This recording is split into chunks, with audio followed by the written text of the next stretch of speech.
Alright, another review. No script, no takes, no nothing, just raw, unfiltered thoughts here. We got Stephen King, Gunslinger 4.5. Technically not the core 7, it was added a while after. Um, that's about the lore I know. Alright, let's get to the book. So, it's pretty short compared to like for the series standard. I think it's just barely 300 pages. It takes place just after where book number 4 leaves off.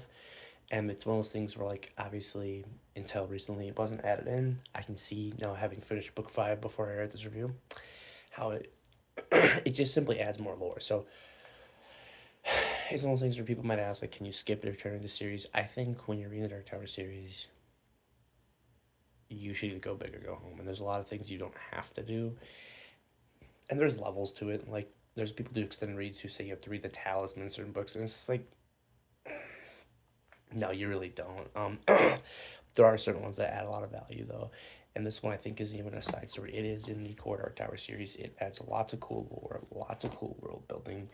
Is a In Stephen King fashion, it is a story within a story within a story within a story at a point. There is literally it's insane. Book starts out normal cadet crew tells them a story, and that story about 10, 15 pages in, he meets a little boy and he tells him a story. And in that story, this is very small, but there's a little part there for like a page or two where he's being told a story about his mom. And like 100 plus pages of the book is that story within a story within a story. That finishes up. And then there's the story within a story, and that's the last 20 pages finishing up. And there's like 10 or like 5 pages in the real world. So I don't know why he's obsessed, especially at coming after book 4. He just loves books within books for some stupid reason. That being said, I found myself oddly enjoying it. I did speed read some parts in the midsection. I was like, because like, but it was cool for vibes. I think the story, which was literally the wind through the keyhole. I guess I said name yet, but the story that was the name of the story in the story that kind of dragged a little bit. Despite being a short book cover, I did like the lore. I like the world building. They talk about a Shrike Blast, Dark Blast. I can't remember the name. I don't want to do too many spoilers. It's basically this cool storm mass thing. I thought it was done well. I thought there was some writing, some sections that were really good. Where like just the characters and the dialogue was good. There honestly wasn't a lot of action. Um, it didn't need to be like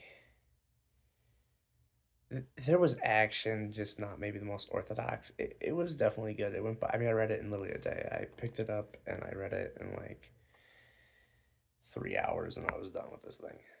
3 or 4 hours. Um, I liked it quite a bit.